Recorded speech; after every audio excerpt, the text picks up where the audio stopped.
దేవుని నామమునకు స్తోత్రములండి. నాటి ధ్యానాంశము యేసుక్రీస్తు వంశావళిలో పేర్కొనబడిన మహిళ రూతు 2వ భాగం అండి.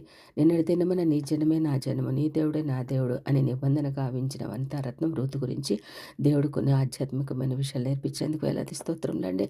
మరి 2వ భాగంగా కూడా ఈ దినమునకు నేర్పించడానికి ఇచ్చిన సమయంలోకి వేలాది స్తోత్రములండి.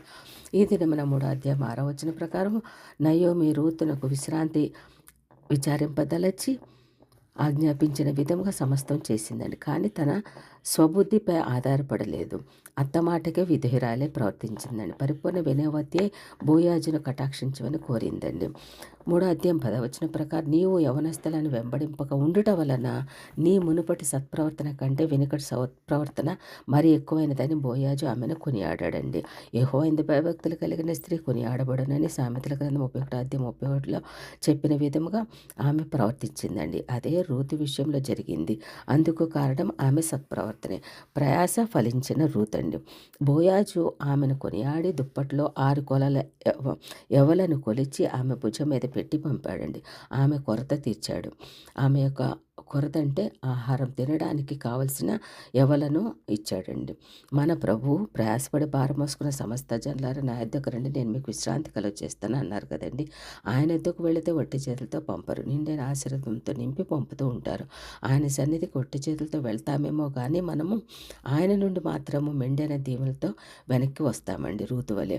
అందుకే పరిపూర్ణ నిశ్చయతతో కూడిన విశ్వాసం కావాలండి.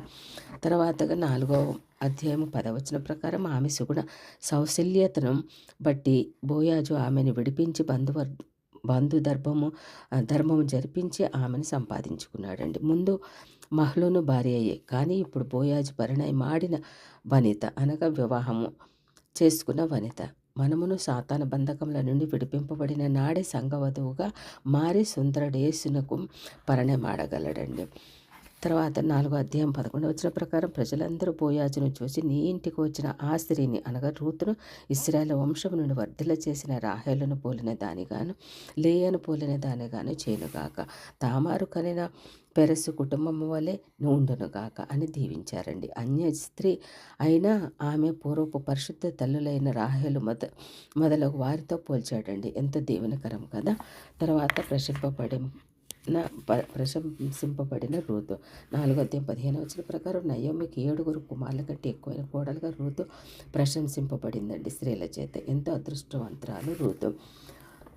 4వ అధ్యాయం 20వ ప్రకారము మత్తయి సువార్త 1వ అధ్యాయం 5-6 వచనం ప్రకారం బోయాజు రూతునందు ఒబేదెదును కనగా ఒబేదు యెషయిని, యెషయి దావీదును కనెను. కనుక దావీదుకు రూతు ముత్తవ్వమ్మ కాలగలిగిన ధన్యజీవండి. తదుపరి అనేక తరాలకు దావీదు కుమారుడైన యేసుక్రీస్తు ప్రభువు జన్మము జరిగిందండి. ఇంతటి గొప్ప భాగ్యాన్ని పొందిన రూతు చరితము అసమానము, అద్వితీయము, అందరికీ ఆదర్శనీయమండి. ప్రియ సోదరులారా, విశ్వాసులారా, భక్తులారా, మనము రూతు నుండి ఎన్నో విషయాలు నేర్చుకోవాల్సిన వారమై ఉన్నామండి. అన్యజనుల వల్లే అన్యజనులైన మోయాబులో నుండి దేవునిచే ఏర్పరచబడిన రూతు లోకరక్షకుడైన యేసుక్రీస్తు వంశావళికి మూలాధారమై కోటి సౌందర్య ప్రబలతో విలసిల్లుతూ తన కాంతులు మన మీద ప్రసరింపచేస్తుందండి. అందుకు కారణం ఆమెలోని అసమాన ఆత్మ సౌందర్యము, సమర్పణ, త్యాగఫలము, ఆప్యాయత, అనుబంధము, అనురాగము, విధేయతతో నిలకడగా స్వభావము, వినయం మరెన్నో ఉన్నాయండి ఆమెలోని. అంతేకాకుండా అత్తగారి పట్ల ఆమెకున్న ప్రేమ, ఆమెలోని సత్ప్రవర్తనే. వీటి చేత ఆమె ప్రభువుని విశ్వసించి సేవించి ప్రతిఫలం పొంది ఆయన రెక్కల నీడలు సురక్షితంగా నివసించిందండి. దేవుని నామాన్ని ఎరిగి దేవుని బిడ్డలుగా జీవిస్తున్న మనము ఎట్టి ఆధ్యాత్మికమైన సౌందర్య కాంతులు వెదజల్లుతున్నాము ఆలోచించుకొని కాంతులను దేవుని కొరకు వెదజల్లడానికి ప్రయాసపడదామండి. ఒక కోడలుగా మెట్టినింటిని అత్తమామలను ప్రేమించి ఆ కుటుంబాన్ని హత్తుకొని వంశావృద్ధి గావించి వారి శ్రేయోభివృద్ధులను కాంక్షించి తల్లిదండ్రులతో పాటు వారిని సమానంగా సన్మానించుచున్నామా అన్నట్లుగా ప్రవర్తించిందండి.